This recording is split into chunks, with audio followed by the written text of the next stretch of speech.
Electronics মিডিয়ার সাংবাদিক বন্ধুরা এবং সম্মানিত জনপ্রতিনিধি সকলকে নিয়ে রাজশাহী জেলা পরিষদের উদ্যোগে নগরীর গুরুত্বপূর্ণ এই স্থানে কেন্দ্রীয় শহীদ মিনার নির্মাণ কাজের শুভ সূচনা অনুষ্ঠিত হতে যাচ্ছে।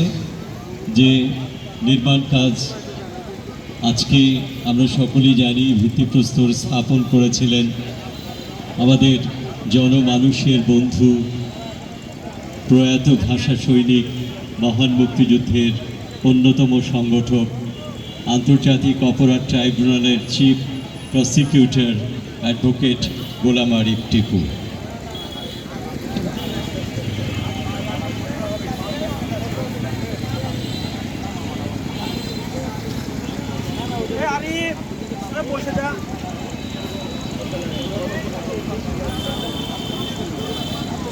আছে